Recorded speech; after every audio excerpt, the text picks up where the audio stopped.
Hello बच्चों, कैसे हैं आप? क्या हाल चाल आपके? आज मेरे बच्चे हम लोग एंट्री करेंगे अकाउंटिंग साइकिल। अकाउंटिंग साइकिल का मतलब होता है कि आप जब अकाउंटिंग करते हो, यानी कि जो आपका रूल्स होता है अकाउंटिंग करने का, पहले क्या करना है, फिर क्या करना, फिर क्या करना है, रियल लाइफ में कैसे अकाउंटिंग होता है, उन सब के बारे में हम यहाँ पर डिस्कशन करेंगे। एक बड़ा important topic chart of accounts. जब कल को आप टैली, एसएपी यानी कि सैप या कोई भी सॉफ्टवेयर जहाँ जो अकाउंटिंग सॉफ्टवेयर होता है उसमें बहुत अच्छा रोल देखते हैं चार्ट ऑफ अकाउंट्स का, जिसको शॉर्ट में बोलते हैं सीओए, चार्ट ऑफ अकाउंट्स। हम इसके बारे में भी आपके साथ यहाँ पे डिस्कशन करेंगे, ठीक है ना। जैसा कि आप जानते हैं कि हमारा इंस्टीट्यूट आपके फाउंडेशन से ही बच्चों को क्या करता है कि प्रैक्टिकल नॉलेज देना शुरू कर रहा है। उसी प्रोसेस में ये चैप्टर थोड़ा सा आपको हेल्प करेगा बाद में चीज़ों को समझने में। पहला ये अकाउंटिंग साइकिल, यानी कि जो हमारा साइकिल है बच्चे अकाउंटिंग, वो किस तरीके से काम करता है, ठीक है ना। तो मैं आपको पहले यहाँ पे समझाना चाहता हूँ कि अकाउंटिंग होता कैसे। ऐसे एक चैप्टर है रेक्टिफिकेशन ऑफ एरर। उस रेक्टिफिकेशन ऑफ एरर में बहुत बेहतर तरीके से मैंने आपको समझाया है फर्स्ट क्लास में कि अकाउंटिंग का जो तरीका होता है वो रियल लाइफ में कैसा होता है। मैं थोड़ा सा शॉर्ट में बताऊँ, फिर उसको मैं यहाँ पे एक्सप्लेन करूँगा। पता है, जो हमारा अकाउंटिंग साइकिल है ना बच्चे, अकाउंटिंग साइकिल का मतलब होता है कि हमारा प्रोसेस ऑफ अकाउंटिंग, पहले क्या होगा फिर क्या होगा। तो देखो, पहले क्या करते हैं हम लोग, यहाँ पे आइडेंटिफाई करते हैं, आइडेंटिफाई ट्रांजेक्शंस। आइडेंटिफाई ट्रांजेक्शंस का मतलब कि to be recorded in accounts, जिनको हमें अकाउंट्स में रिकॉर्ड करना है। सर हम लिखने की जरूरत नहीं है, आपके बुक में सब कुछ है, मैं वहीं पे टिक मार्क कराऊंगा क्योंकि थ्योरी का पार्ट है। तो आपको यहाँ पे समझना मेरे साथ, एक्चुअली आपको ये 2 मिनट में आपको याद हो जाएगा। फिर बच्चे, अकाउंटिंग साइकिल कहाँ से शुरू होगा? उन ट्रांजेक्शन्स को जिनको हमें क्या करना, अकाउंट्स में रिकॉर्ड करना है। ट्रांजेक्शन्स का मतलब क्या होता है? लेन देन। कैसा लेन देन? जिनको हम मनी के टर्म में मेजर कर सकते हैं। आप जानते हैं कि जिन ट्रांजैक्शंस को, जो भी लेन देन हमारे बिजनेस में होते हैं, अगर हम उनको मनी के टर्म में मेजर नहीं कर सकते, we can not record that account in the books of accounts. तो पहले उन ट्रांजैक्शंस को आपको क्या करना है कि आइडेंटिफाई करना, जिसको अकाउंट्स में रिकॉर्ड करना है। मतलब ये कौन से होते हैं जी? आपके मॉनेटरी ट्रांजैक्शंस, मॉनेटरी, जो मनी के टर्म में आपका मेजर हो सकता है। इसके बाद इन ट्रांजैक्शंस को हम लोग क्या करते हैं, पहले रिकॉर्ड करते हैं आपका प्राइमरी बुक्स में। सुन लो मेरी बात आप पहले, उसके बाद हम लोग आगे बढ़ेंगे। प्राइमरी बुक्स का मतलब क्या होता है?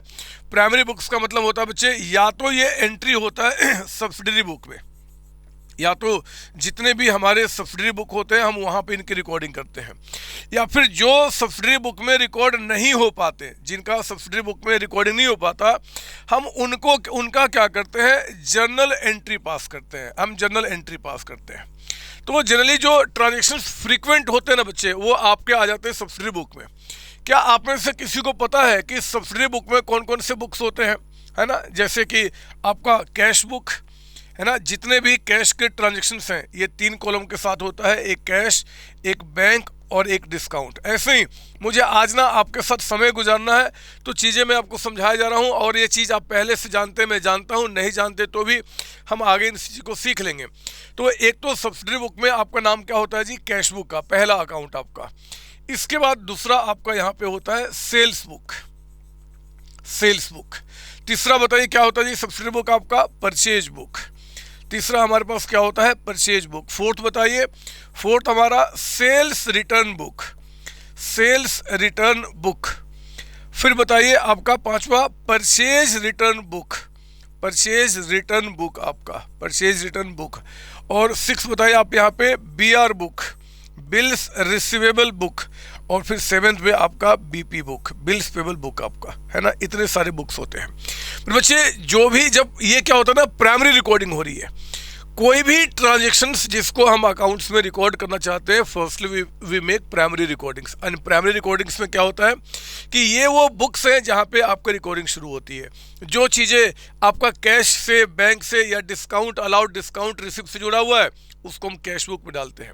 अगर हम गुड्स को सेल करते हैं क्रेडिट पे, गुड्स को सेल करते हैं ऑन क्रेडिट, तो कहाँ जाएगा? सेल्स बुक में। सर गुड्स को सेल किया कैश पे तो कहाँ जाएगा? कैश बुक में। कैश बुक में चला गया, कैश पे सेल किया तो, और क्रेडिट पे सेल किया तो कहाँ चला गया जी? सेल्स बुक में।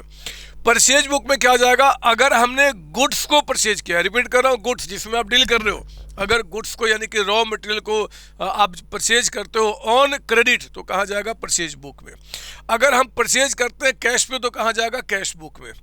सेल्स रिटर्न बुक में जो गुड्स हमने सेल किया था क्रेडिट पे वो रिटर्न होगा तो आएगा सेल्स रिटर्न बुक में। जो गुड्स हमने क्या जी, जो गुड्स हमने सेल किया था, गुड्स हमने सेल किया था, सोल्ड किया था क्या? ऑन क्रेडिट, क्रेडिट पे हमने सेल किया था, क्रेडिट पे, तो कहाँ जाएगा आपका? सेल्स रिटर्न बुक में। सॉरी, अगर इसका रिटर्न हो जाता है तो, अगर कस्टमर हमें वापस कर देता है तो।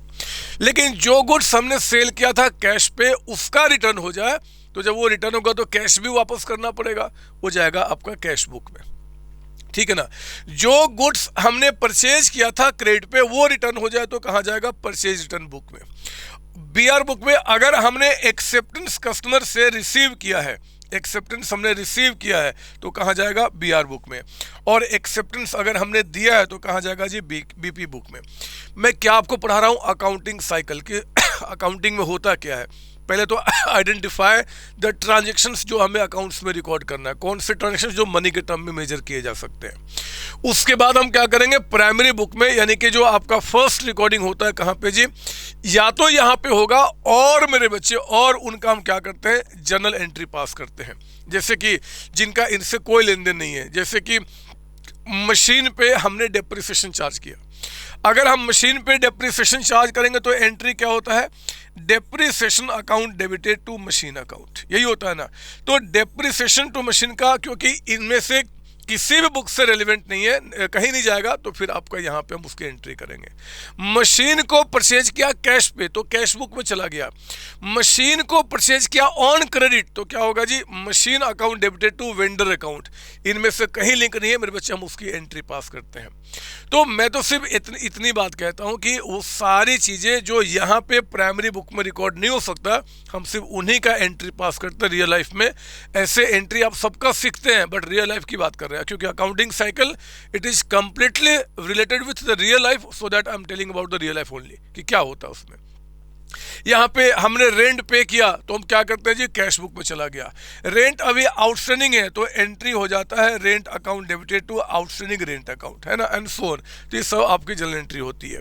तो पहले ट्रांजेक्शन रिकॉर्ड हुआ, फिर प्राइमरी रिकॉर्डिंग हुआ, प्राइमरी रिकॉर्डिंग के बाद मेरे बच्चे फिर होता है आपका सेकेंडरी रिकॉर्डिंग, है ना। अगले स्टेप में हम क्या करते हैं? Secondary recording. इसको सेकेंडरी रिकॉर्डिंग भी कहते हैं, सेकेंडरी रिकॉर्डिंग, या आपका फाइनल एंट्री भी करते हैं। फाइनल एंट्री आपका अभी बताऊंगा, ये सब वर्ड्स अभी आपको बुक में दिखाऊंगा, पहले सुन लीजिए। सेकेंडरी में क्या होता है? We open ledger accounts.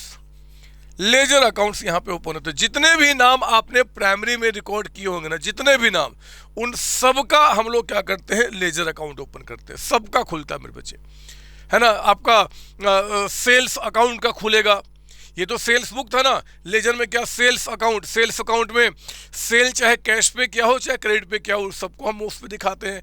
Purchase account खुलता है, machine account, building account, furniture account, capital account, drawings account, cash account. We open each and every account आपको एक्चुअली, है ना। तो ये हमारा क्या होता है? Secondary recording. और मैं आपको बता दूं, ये जो सेकेंडरी रिकॉर्डिंग होता है, जब कल को आप अपना सीएमए डिग्री कंप्लीट कर लेंगे और किसी कंपनी का अगर अकाउंटिंग संभालेंगे तो आप देखेंगे मेरे बच्चे, यहीं पे क्या होता है ना, सेकेंडरी रिकॉर्डिंग के टाइम पे यूज आता है आपका चार्ट ऑफ अकाउंट्स का। क्या यूज आता है? Chart of accounts. Chart of accounts को शॉर्ट में हम बोलते हैं सीओए। सीओए सर ये क्या होता है पता है? जब लेजर अकाउंट खोलते हैं ना बच्चे, तो ये नहीं कि आप अपनी मर्जी से कोई भी अकाउंट कहीं भी खोल लो। देखो रियल लाइफ में क्या होता है, रियल लाइफ में जितने भी लेजर्स हैं ना, उनको हम ब्रॉडली क्या करते हैं? डिवाइड करते हैं 5 पार्ट्स में, 5 हेड्स के अंदर में। एसेट्स हो गया, फिर आपका लायबिलिटी हो गया, सुनेंगे आप ध्यान से, फिर आप यहाँ पे कैपिटल हो गया, कैपिटल आपका हो गया, इसके बाद आपके रेवेन्यू हो गए, रेवेन्यू हो गए, और फिर आपके यहाँ पे एक्सपेंसेज हो गए, एक्सपेंसेज, है ना। फिर हम लोग क्या करते हैं कि अब जितने भी आपके एसेट्स हैं ना, उन सबका हम एक कोड फिक्स कर देते हैं। कोड कि भैया जितने भी एसेट्स बनेंगे उनका ये कोड होगा, मतलब कि उनका अकाउंट इसके बीच में दिखेगा। जैसे मैं आपको दिखाता हूँ कि मान लो हमने कोड फिक्स कर दिया 1000 या फिर 10,001 से लेकर 2 हमने फिक्स कर दिया आपका क्या जी, कि मान लो 20 कितना ले लूँ मैं, 20,000, कुछ भी हो सकता है। वो डिपेंड करता है कि ऑर्गेनाइजेशन कितने बड़े हैं, कितने सारे एसेट्स उस कंपनी में हो सकते हैं, उनके हिसाब से अपना कोड वो फिक्स करते हैं, ठीक है ना। उसी तरीके से उन्होंने क्या किया जी, कि जो लायबिलिटी है ना बच्चे, उनका फिक्स कर दिया कि 20,001 से लेकर आपका यहाँ पे 30,000 मान लो, है ना। ये सब एज्यूम कर रहा हूँ, कुछ भी हो सकता है। यहाँ फिक्स कर दिया कि 30,001 से लेकर 40, सर ये क्या हो रहा है बता रहा हूँ, देखो तो पहले रेवेन्यू में मान लो उन्होंने क्या किया कि 40,001 से लेकर आपका उन्होंने 45,000, कुछ भी हो सकता है, कम ज़्यादा कुछ भी। यहाँ पे उन्होंने क्या किया 45,001 से लेकर और आपका 50,000 यहाँ पे उन्होंने लिख दिया, ये कोड दे दिया। इसका मतलब कि जितने भी अब एसेट्स के अकाउंट खोलेंगे ना, जितने भी एसेट्स, उन सारे एसेट्स का एक कोड होता है बच्चे, हम सबका एक कोड देते हैं, और वो कोड जो होगा ना वो इसी के बीच में वेरी करेगा। अब जैसे मैं आपको दिखाता हूं कि अब इसके बाद क्या होता है कि जो एसेट्स हमारे पास है, हमने उनको मान लो यहाँ पे पहले क्या किया, 2 पार्ट में डिवाइड कर दिया।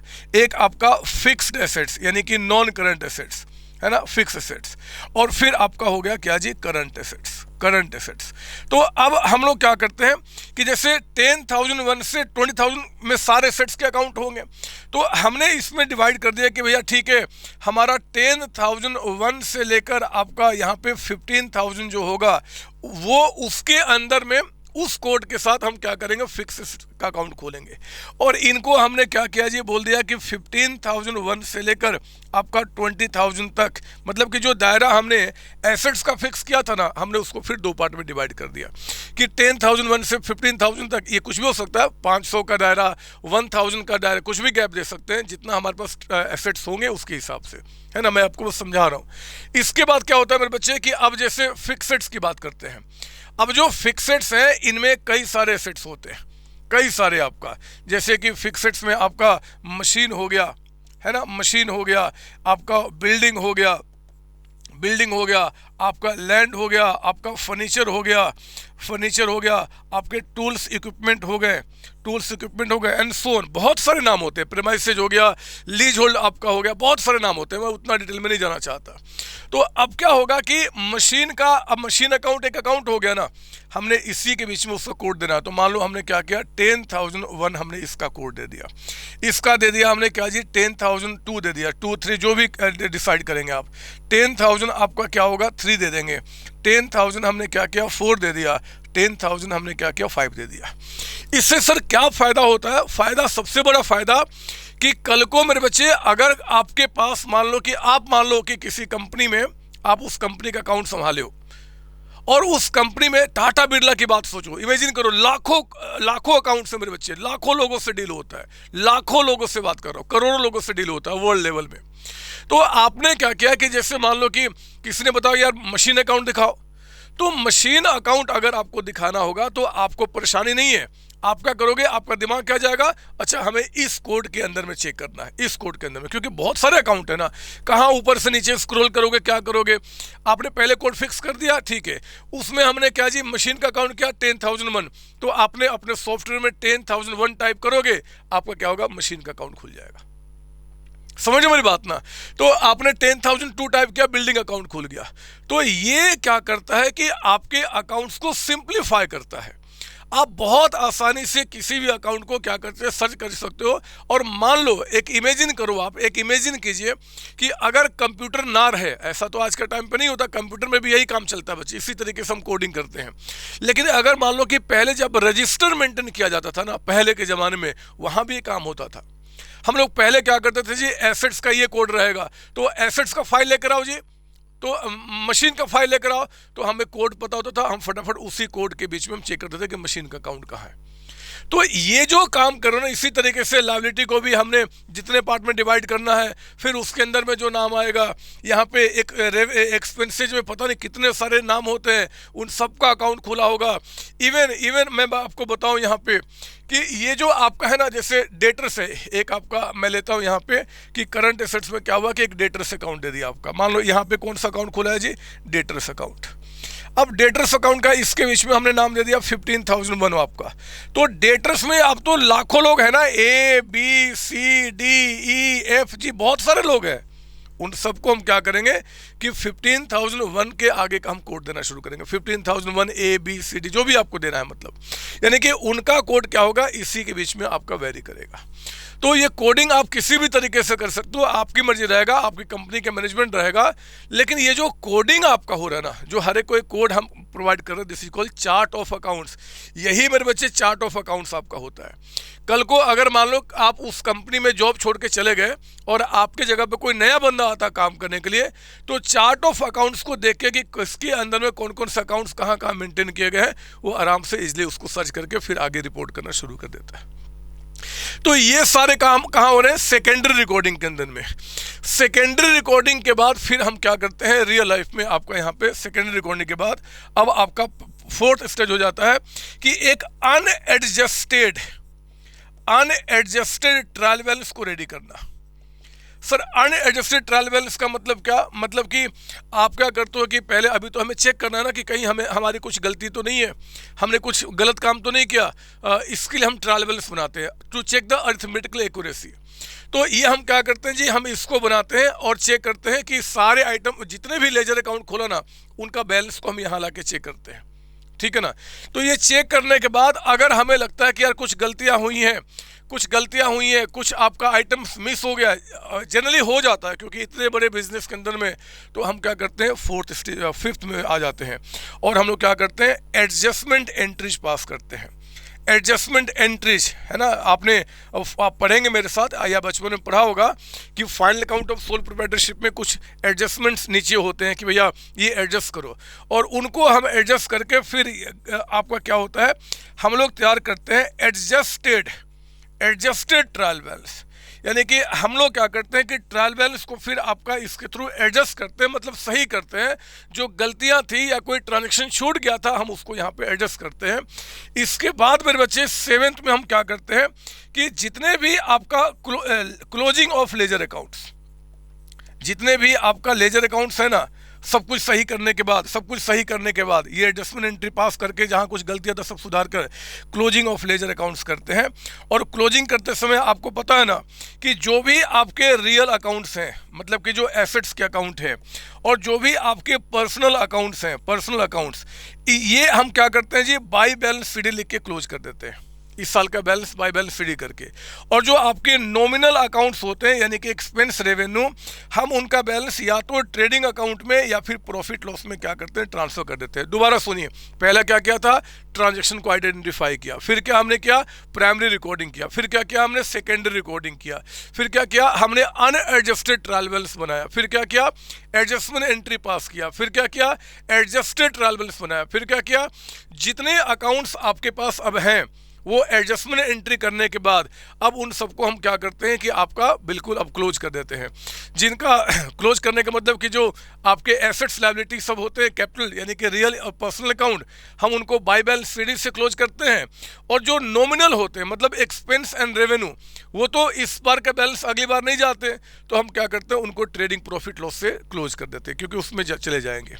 और ये काम जो हमने किया ना बच्चे, हम इसको एक और भी नाम से बोलते हैं जीरोड अकाउंट करना। जीरो मतलब कि इस बार उसको फाइनलाइज कर देना, खत्म कर देना, क्योंकि अब अगले साल क्या होगा, वो अगले ओपनिंग बैलेंस के साथ और अगले साल की एंट्री होगी। इस साल का अकाउंट खत्म किया, ये आप लिखो मत, मैं अभी मैंने बुक में दिया उसको मैं आपको दिखाऊंगा। इसके बाद फिर क्या होता है, ये सब काम करने के बाद फिर देन वी कम टू आपका 8th स्टेप।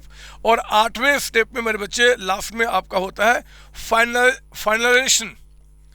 फाइनलाइजेशन ऑफ आपका accounts. Of financial statement.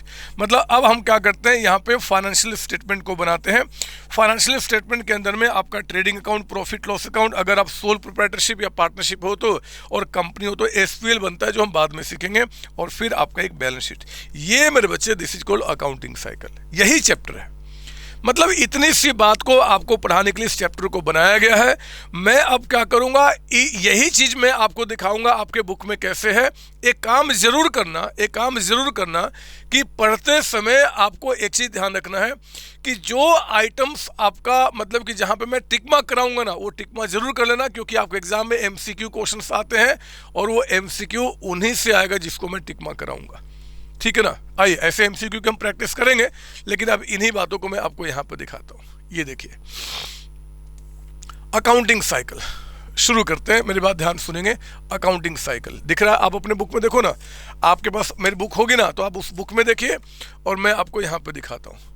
Accounting cycle क्या होता है, is defined as the holistic process, complete process. Holistic का मतलब कि complete process of recording and processing all financial transactions of a company from when the transactions occur, जब वो transaction अकर हुआ तब से लेके to its representation on the financial statement to the closing accounts। ये क्या बता रहा आपका, ये वही बात जो मैंने आपको बताया।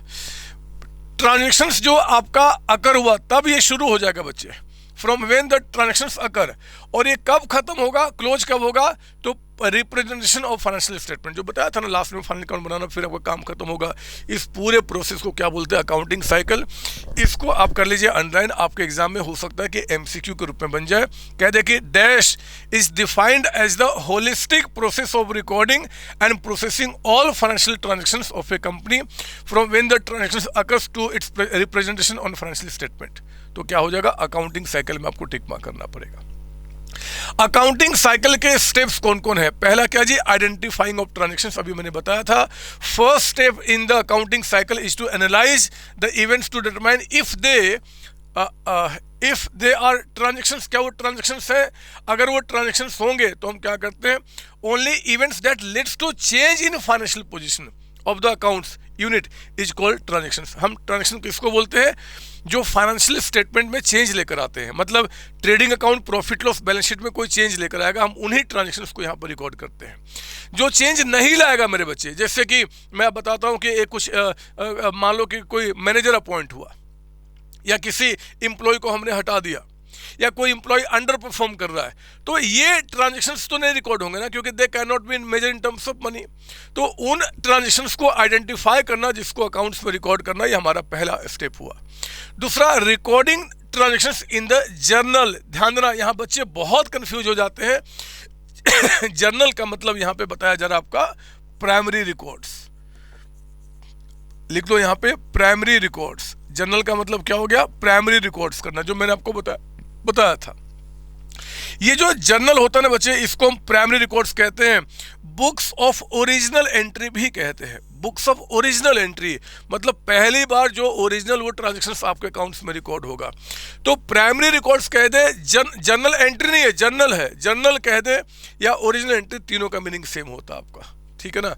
तो recording transactions in the journal आपका पहला काम हो गया, यानी कि प्राइमरी रिकॉर्ड्स करना।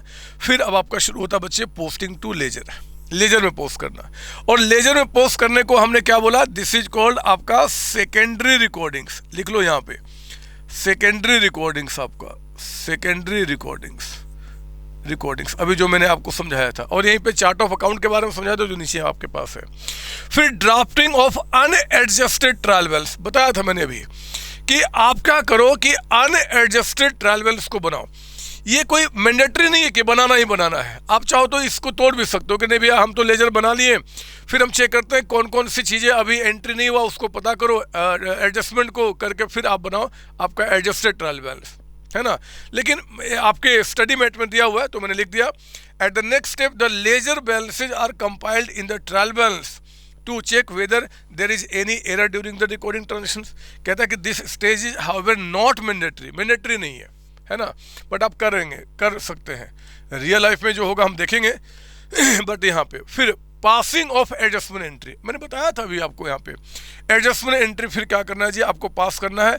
फिर drafting of adjusted trial balance, इसमें इनको एडजस्ट करके फिर एक नया आपको बनाना जिसमें कि सब कुछ आपका सही किया होगा। और फिर मेरे बच्चे यहाँ कहता है क्लोजिंग ऑफ बुक्स, वो था ना जो जीरोड अकाउंट बोला था, वही आपका in this stage of accounting the ledger accounts are closed and balance, ledger accounts are close and balance also called क्या, जीरोड आउट। ये वर्ड याद रखना, what do mean by zeroed out, what do mean by zeroed out in accounting accountancy. और 4 option रहेगा तो कहाँ tick mark करेंगे, closing of accounts को बोलते हैं। अकाउंट्स को क्लोजिंग करने का मतलब क्या है, जीरोड आउट करना आपका, ठीक है ना, at the end of every accounting period. तो एक अच्छा वर्ड आपको मिला।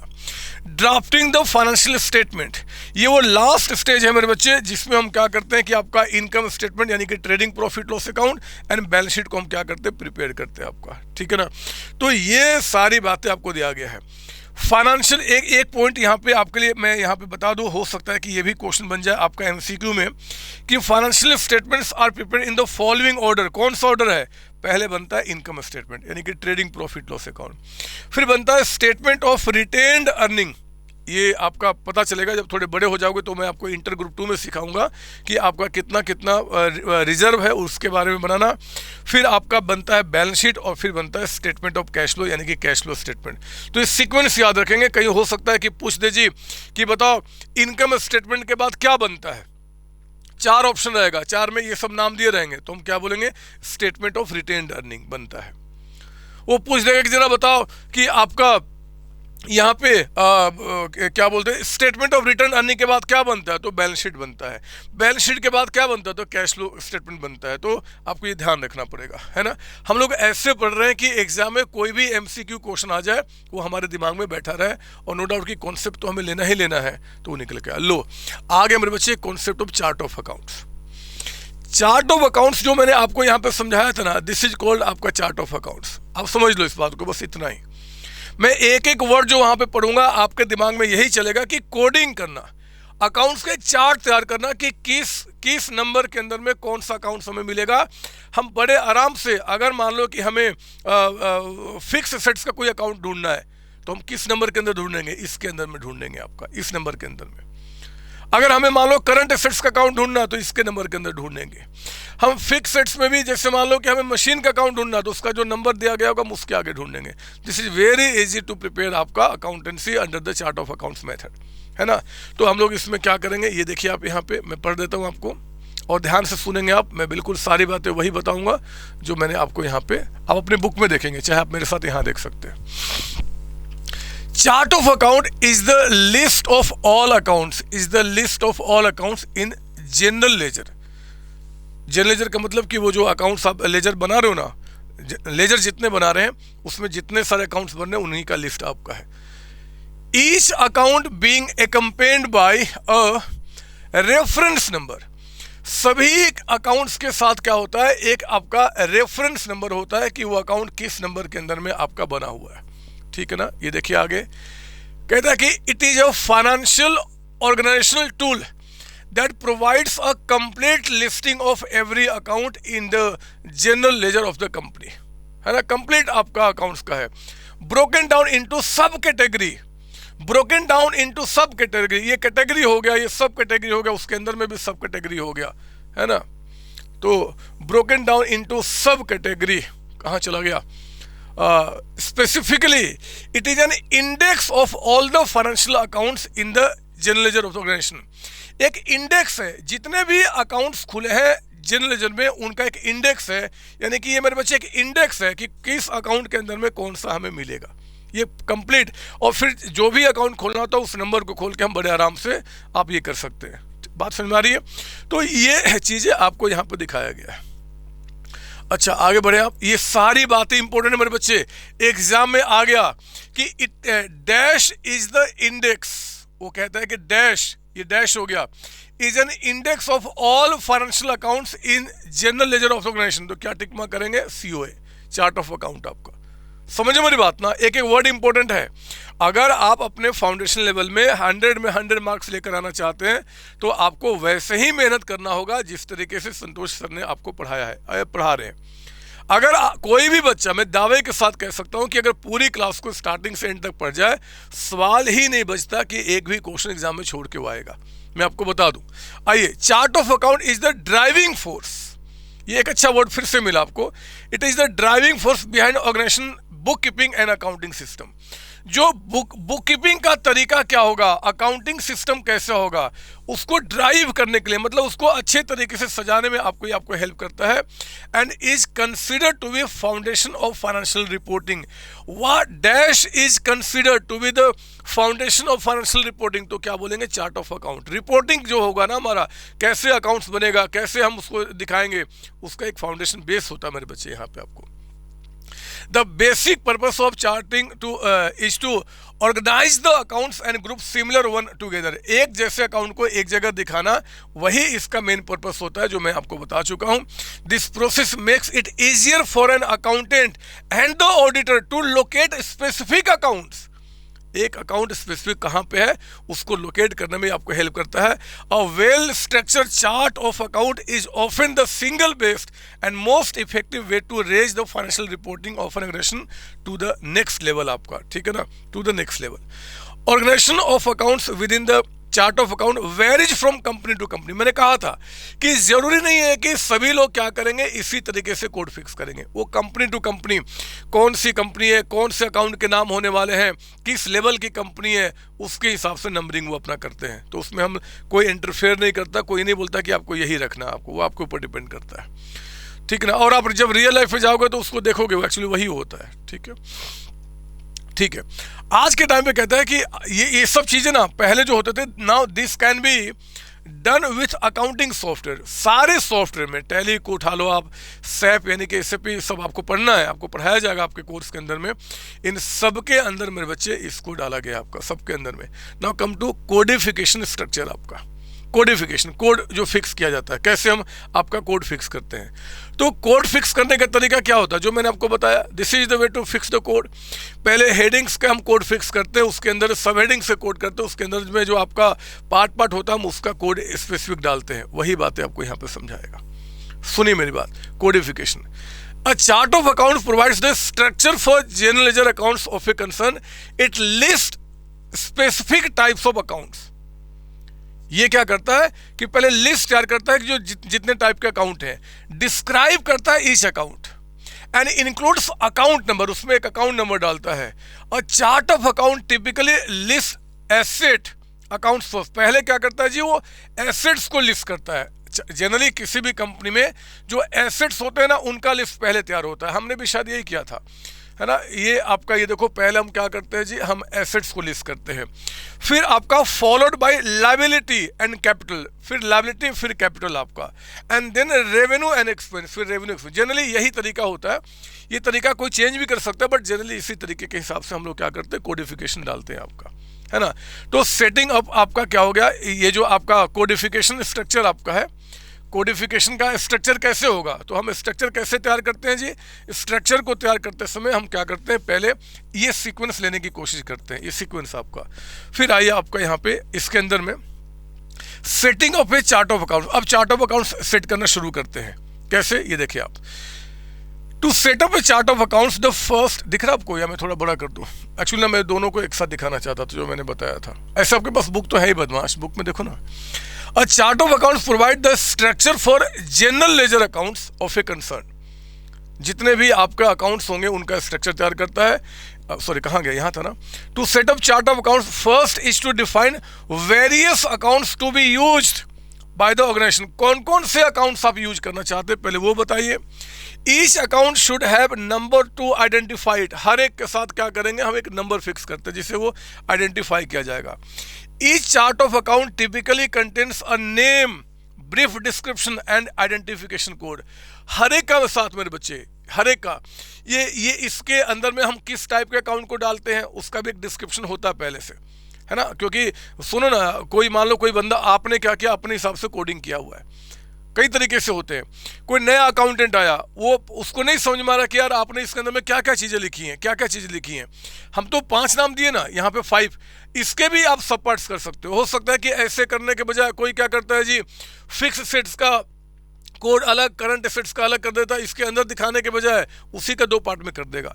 लायबिलिटी को ऐसे दिखाने के बजाय और फिर उसका सब पार्ट करने के बजाय हमने fix liability, current liability, other current liability, non current liability, मतलब ये बोला ना, कंपनी टू कंपनी डिपेंड करता है कि अकाउंटेंट किस तरीके से कोड फिक्स करता है। इसलिए कहा गया क्योंकि आप अपने मुताबिक इसको, आप इसका स्ट्रक्चर तैयार कर रहे हो, तो जो भी हेडिंग आपने लिखा है उसमें किस टाइप के अकाउंट को कवर करोगे उसका डिस्क्रिप्शन दीजिए।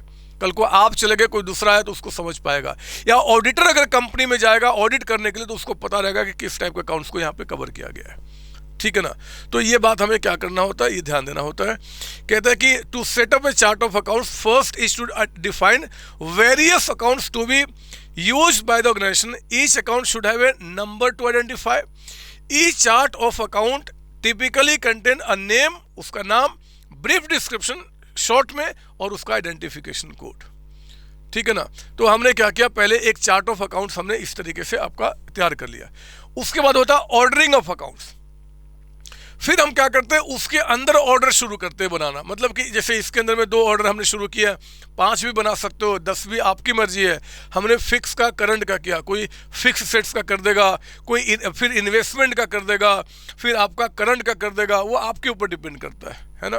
तो वो सेकेंड में आता है। इसके अंदर में कहता है कि चार्ट ऑफ अकाउंट आपने सेट कर लिया, मतलब पहले डिफाइन कर दिया कि किस हेड के अंदर में क्या क्या आइटम्स लिखे जाएंगे, क्या उनका कोड होगा, उसका डिस्क्रिप्शन दे दिया। अब अकाउंट्स का ऑर्डरिंग होता है इसके अंदर में। Balance sheet accounts tend to follow a standard. ध्यान देना, जब आप यहाँ पे ऑर्डरिंग करते हो ना, कहाँ चला गया, अरे बदमाश, जब आप यहाँ पे ऑर्डरिंग करते हैं, मतलब अब इसके बाद आप इसका ऑर्डर फिक्स करते हैं, तो जनरली जो बैलेंस शीट के आइटम्स होते हैं ना, ये सब कहाँ जाते हैं, सब आइटम्स आपके बैलेंस शीट के हैं। तो आपको पता होना चाहिए कि बैलेंस शीट में एक फॉर्मेट दिया गया है कि आप जब थोड़े बड़े हो जाओगे तो आप देखेंगे कि पहले हम क्या करते हैं, नॉन करंट एसेट्स, फिर आपका करंट एसेट्स, है ना, फिर नॉन करंट एसेट्स में भी कई सारे नाम हैं, आपका टेंजिबल, इनटेंजिबल, WIP, ये वो बहुत सारे नाम हैं। तो उसी के मुताबिक कहता है कि भैया जहाँ पे हमें फॉर्मेट दिया गया है उसी के मुताबिक आप यहाँ पे क्या करें, ऑर्डरिंग ऑफ अकाउंट्स करें। सुनिए यहाँ पे क्या बता रहा है। Balance sheet accounts tend to follow standard that list the most liquid assets first. वो क्या करता है कि ऐसे बैलेंस शीट 2 तरीके से बनता है। मोस्ट लिक्विड, कैश पहले दिखाओ, फिर आपका डेटर्स दिखाओ, फिर आपका स्टॉक दिखाओ, फिर सो ऑन आपका। एक होता है पहले फिक्स्ड पहले दिखाओ, फिर करंट दिखाओ। तो कहता है कि balance sheet accounts tend to follow standard that list the most liquid assets first. Revenue account, expense account tend to follow standard of first listing the item most closely related to the operation of the business. For ये कहने का सिर्फ ये मतलब है बच्चे कि आप जब फिर कोडिंग का जो सब कोडिंग करोगे ना, जब ऑर्डरिंग करोगे, ऑर्डर बनाओगे आपके, अब इसके अंदर में ये नाम दिखा रहे हैं, तो कहते हैं कि आपको अगर कोई प्रिस्क्राइब फॉर्मेट जिसको आप फॉलो कर रहे हैं, कोशिश कीजिए कि उसी के हिसाब से कोडिंग करें। जैसे कि मैं बताऊं, आपके लेवल में, आप छोटे बच्चे फाउंडेशन में, तो आपको कहा जाता है कि भैया जो बैलेंस शीट बनेगा ना सोल प्रोप्राइटर का, पार्टनरशिप का, वो 2 तरीके से आप बना सकते हैं। या तो in the orders of liquidity, पहले मोस्ट लिक्विड आइटम जो उसको पहले दिखाइए, फिर उससे कम को दिखाइए, फिर उससे कम को दिखाइए, फिर उसको कम से दिखाइए। या फिर होता है आपका पहले जो बहुत फिक्स्ड है, जैसे कि लैंड, उसको पहले दिखाइए, फिर बिल्डिंग को दिखाइए, फिर उसके बाद मशीन को दिखाइए, फिर फर्नीचर को, मतलब कि सीक्वेंस आपको दिया गया है। अब जिस सीक्वेंस में अपना फाइनेंशियल स्टेटमेंट आप बना रहे हैं, ये सजेस्ट करता है कि चार्ट ऑफ अकाउंट आपको उसी सीक्वेंस में रखना चाहिए, मतलब जो कोडिंग करेंगे उसी सीक्वेंस में, ताकि कल को अगर ऑडिटर या कोई भी नया अकाउंटेंट या कोई भी नया बंदा आता है तो उसको पता रहे कि यार हमारा जो नंबरिंग होगा ना वो उसी सीक्वेंस में दिखेगा जिस सीक्वेंस से हमें फाइनल अकाउंट बनाना है। इससे थोड़ा अकाउंट्स अच्छा लग जाता है। ये भी कोई हार्ड एंड फास्ट रूल नहीं है, बट ऐसा होना चाहिए, है ना। तो आपको बताया जा रहा है यहाँ पे क्या जी, कि भैया अगर आप यहाँ पे अपना स्ट्रक्चर खड़ा करना चाहते हो चार्ट ऑफ अकाउंट्स का, तो पहले क्या कीजिए, एक तो चार्ट ऑफ अकाउंट्स का को सेटअप कीजिए, क्या फॉर्मेट देना चाहते हैं, कितने के अंदर किसको देना चाहते हैं। फिर ऑर्डरिंग ऑफ अकाउंट्स करना शुरू कीजिए, उसके अंदर में कैसे कैसे ऑर्डर बनाएंगे, और फिर आपका designing of chart of account, फिर उनका नंबर को प्रॉपर तरीके से देखिए अकाउंट बनाना शुरू कीजिए। ठीक है ना। ये 3 चीजें आपको यहाँ पे बताई गई है। Note, while codifying the account, an organization may follow a 3-layer approach of providing division code followed by the department code followed by the account code। ये क्या है सर, ये बस आपको अभी समझ लेना थोड़ा सा कि जनरली हम लोग क्या करते हैं चार्ट ऑफ अकाउंट्स बनाते समय पहले हम क्या करते हैं डिवीजन कोड लेते हैं।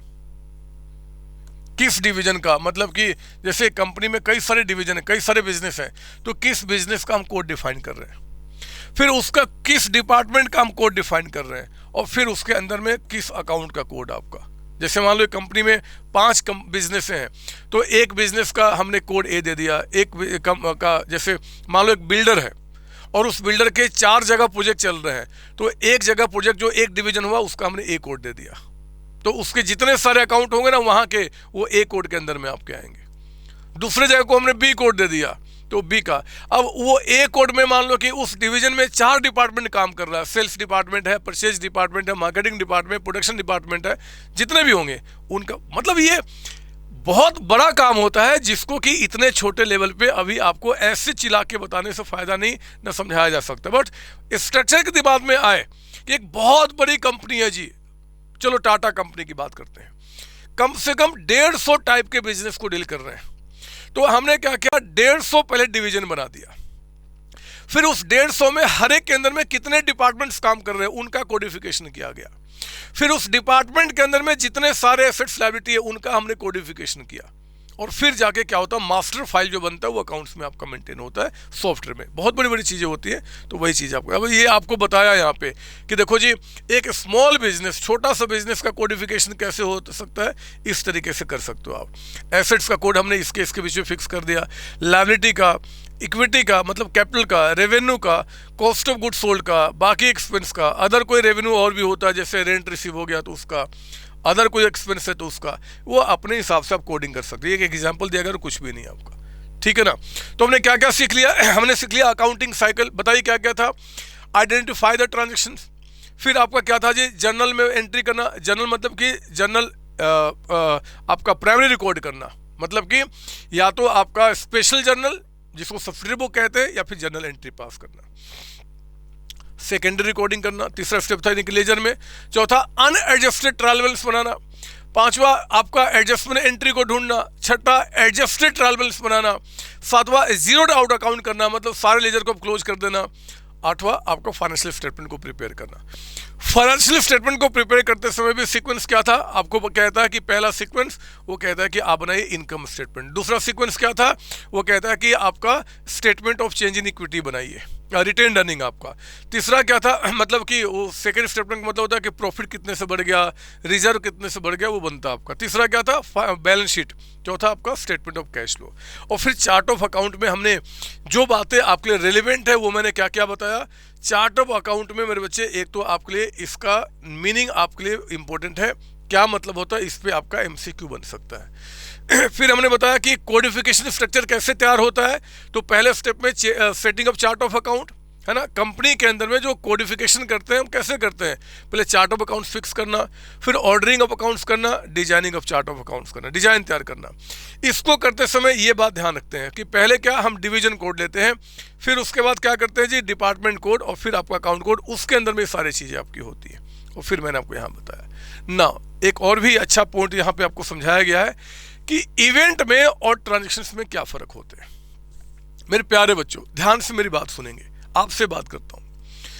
आपके घर में, आपके बिजनेस में, आपके कहीं पर भी, खैर हम घर की बात क्यों करें, we are talking about the business only, तो आपके बिजनेस के अंदर में जितने सारे चीजें होती है ना, बिजनेस के अंदर में, आपके बिजनेस के अंदर में जितने सारी चीजें होती है, जो भी चीजें होती हैं वो सब इवेंट है, सब इवेंट है। परचेज करना, सेल करना, मशीन खरीदना, बेचना, गुड्स बेचना, बैलेंस होना, डिस्काउंट देना, आपका अपॉइंटमेंट ऑफ न्यू एम्प्लॉय करना, अपॉइंटमेंट ऑफ आपका मैनेजर होना, आपका प्रॉफिट कितना हुआ, लॉस कितना हुआ, कितना पोजीशन है, दिस ऑल आर इवेंट्स। कुछ भी इवेंट्स का मतलब कि हैपनिंग, कुछ भी होना मतलब इवेंट होता है।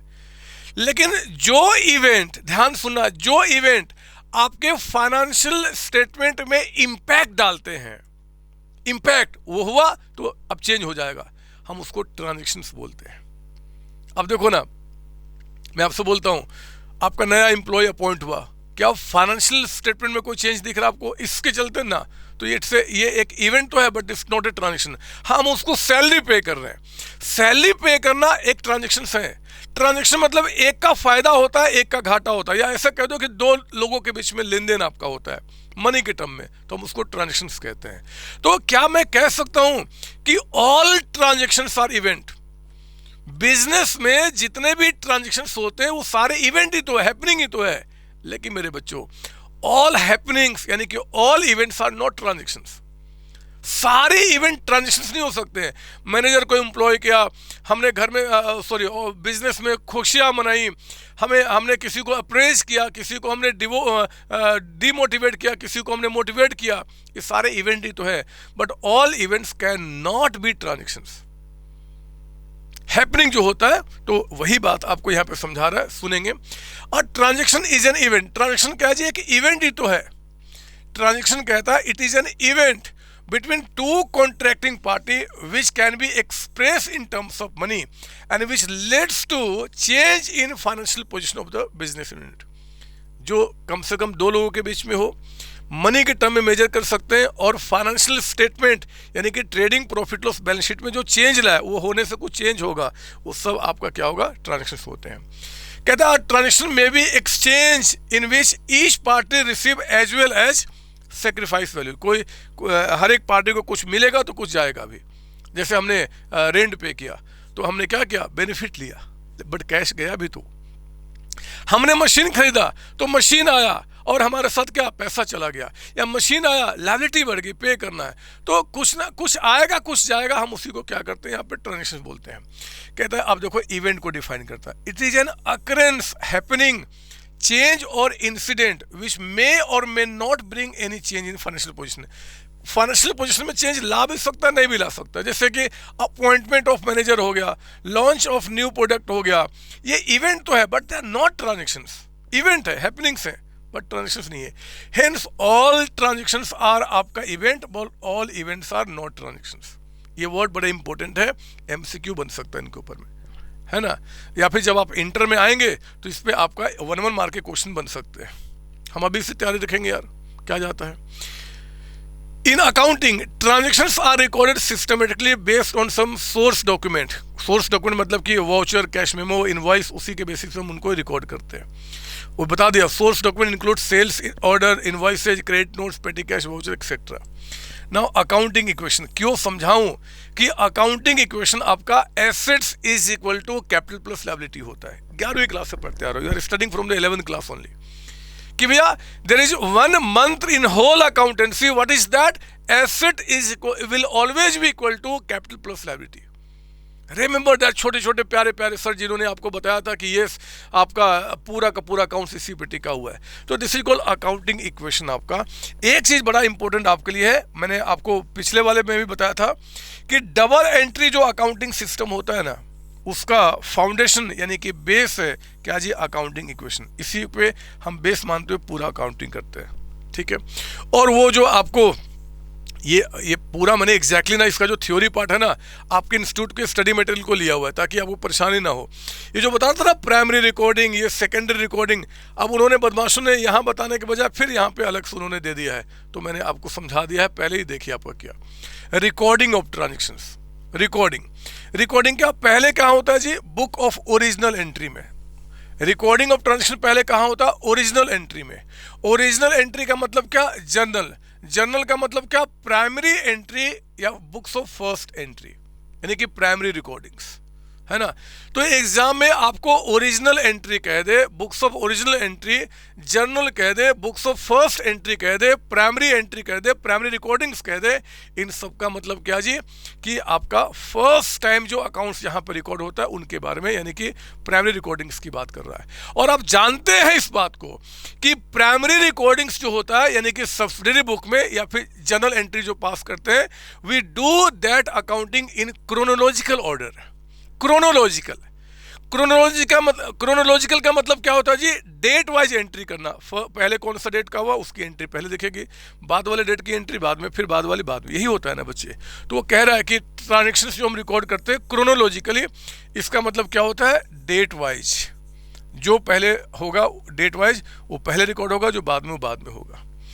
अब वही बुक्स ऑफ ओरिजिनल एंट्री, यानी कि इसको दो पार्ट में डिवाइड करा जो मैंने बताया था, स्पेशल जर्नल जिसको हम क्या बोलते हैं सब्सिडरी बुक आपका, और जनरल जर्नल इसका मतलब क्या होता है जर्नल एंट्री। जर्नल एंट्री आपका लिख लो आप बुक में लिख लो यहाँ पे ताकि दिक्कत ना हो। तो जो आपका बुक्स ऑफ ओरिजिनल एंट्री है वो दो पार्ट में, एक तो सब्सिडरी बुक, और हमने कहा था कि जो चीजें सब्सिडरी बुक में रिकॉर्ड नहीं हो सकती हैं for those transactions we pass आपका जर्नल एंट्री, यानी कि we make in entry in journal ledger आपका, जर्नल आपका जनरल जर्नल। तो वो आपका आप देखो ना, it is the books of original entry in which miscellaneous transactions which do not fit in any other special journal, मतलब कि जो इसमें आपका जो फिट नहीं बैठता। अब इसमें कौन कौन से आते हैं मैंने बता दिया है, cash book, bank book, purchase book, आपका sales day book, BR book, BC book, bills payable book, सब आपके होते हैं। तो जो वहाँ नहीं आएगा वो यहाँ पे आएगा। और मेरे बच्चे इसमें जो ओपनिंग एंट्रीज है, ओपनिंग एंट्री क्या होता है आगे सिखाऊंगा जनरल एंट्री में। क्लोजिंग एंट्री आपको पास करना है, एडजस्टमेंट एंट्री पास करना है, एवरीथिंग वी डू इन आपका जनरल जर्नल, आपका जनरल जर्नल, कन्फ्यूजन नहीं होना चाहिए। ओरिजिनल एंट्री यानी कि जो आपका प्राइमरी रिकॉर्डिंग्स होता है उसमें दो तरीके की बुक आएगी, एक आपका स्पेशल जर्नल या फिर सब्सिडरी बुक कहेंगे आपका, उसमें सारे बुक्स आ गए। जो यहाँ नहीं है उसको हम क्या करते हैं जनरल जर्नल में डालते हैं, जिसको कि हम एक्चुअली जनरल एंट्री बोलते हैं आपका। ठीक है, याद रहेगी बात ये सर। तो ये हमने क्या किया प्राइमरी आपका किया। अब आइए जरा यहाँ पे, ये तो हो गया आपका, हम क्या पढ़ रहे हैं ट्रांजेक्शन्स रिकॉर्ड कैसे होते हैं। तो पहले ओरिजिनल एंट्री होता है, उसके बाद फिर क्या होता है लेजर में पोस्टिंग करते हैं, और फिर अकाउंट्स को फाइनेंशियल यानी कि ट्रेडिंग प्रॉफिट लॉस बनाते हैं। लेजर की पोस्टिंग को हम क्या बोलेंगे सेकेंडरी रिकॉर्डिंग। सेकेंडरी रिकॉर्डिंग मतलब कि लेजर में पोस्टिंग आपका। तो हम लोग क्या करते हैं वही सेकेंडरी रिकॉर्डिंग को मैंने कहा था आपको, अगर याद हो, मुझे नहीं पता कि आप इतने समय तक याद चीज़ें रखते हैं कि नहीं, कहीं आप में से किसी बच्चे को गजनी वाली बीमारी ना हो, क्योंकि वो कहीं भूलने की आदत ना हो। मैंने कहा था सेकेंडरी रिकॉर्डिंग को फाइनल एंट्री भी कहते हैं, बुक्स ऑफ फाइनल एंट्री। आप देख सकते हैं यहाँ पे दिया हुआ, ये सारी बातें आपके लिए एमसीक्यू हैं, ये सारी बातें 1 मार्क के क्वेश्चंस आपके हैं। कहता है कि आपका ये देखिए आप, ledger is also known as books of final entry, books of final entry, dash is known as books of final entry. तो क्या बोलेंगे ledger, ledger is also called dash, 4 option तो बुक्स ऑफ फाइनल एंट्री। ठीक है ना, बोलो हाँ ये सर। तो ये सारी बातें, फिर लेजर के बाद क्या करते हैं जी लास्ट में हम आपका ये वही चीज़ जो मैंने वहाँ बताया था कि लेजर बनाते समय जो रियल एंड पर्सनल अकाउंट्स होते हैं उनको हम अगले साल कैरी फॉरवर्ड करते हैं, लेकिन जो आपका वो प्रॉफिट लॉस के जो नॉमिनल अकाउंट्स होते हैं, मैंने कहीं बताया है, जो नॉमिनल अकाउंट्स होते हैं हम उसको क्या करते हैं क्लोज कर देते हैं by transfer to income statement यानी कि ट्रेडिंग प्रॉफिट लॉस अकाउंट में। ठीक है ना। और अगर कोई वो एनपीओ है, अगर एनपीओ है नॉन प्रॉफिट, तो हम उसको इनकम एक्सपेंडिचर अकाउंट में पढ़ेंगे। हम ये आगे आपका जो प्रॉफिट मेकिंग ऑर्गेनाइजेशन उसका ही पूरा अकाउंटिंग सिखाऊंगा, एनपीओ का भी सिखाऊंगा, वो सब इसमें आपका कवर किया गया है। और इस तरीके से आपका यहाँ पे चैप्टर क्या होता है कि एंड हो जाता है, समाप्त हो गया हमारे बच्चे, ये चैप्टर समाप्त हो गया, कॉन्सेप्ट समाप्त हो गया, लेकिन आपके जो माइंड है ना वो आपका अपग्रेड हो गया है, चीज़ों को समझना शुरू कर दिया है। जितने सारे पॉइंट्स इससे रेलिवेंट हैं, आप एक काम ज़रूर करना, मैंने जो बोला उसको तो शॉर्ट में अपने रजिस्टर में आप नोट डाउन कर लेंगे, कहाँ कहाँ सर ने इंपॉर्टेंट पॉइंट बताया है, क्योंकि जब एग्ज़ाम के टाइम पे रिवीजन करना होगा आप अपने रजिस्टर को पलट करके ये इंपॉर्टेंट सर ने बताया है, इसी पे एमसीक्यू 1 मार्क के क्वेश्चन बन सकते हैं, तो वो आपके पास दिमाग में हमेशा रहेगा। फटाफट एग्ज़ाम के टाइम पे 1 घंटे में सब रिवीजन हो जाता है। ठीक है ना। तो आगे बढ़िए, और फिर मेरे बच्चे ये हमारा 1D खत्म हुआ। अगली क्लास में will enter into journal entries, chapter 2 आपका journal entry, ledger account, trial balance, सब कुछ मैं आपको कराऊंगा, मस्त तरीके से कराऊंगा, लेकिन आज नहीं, मिलेंगे हम अगली क्लास में। आज आप सारे प्यारे बच्चों को bye bye tata, next time मिलते बच्चे स्काई कंटिन्यू करने के लिए। एंड चैप्टर 2 फिनिश होने के बाद मैं क्या करूंगा, आपको पूरे इनका एमसीक्यू का प्रैक्टिस कराऊंगा, इस बात को विश्वास दिलाता हूँ। All the best, thank you ji.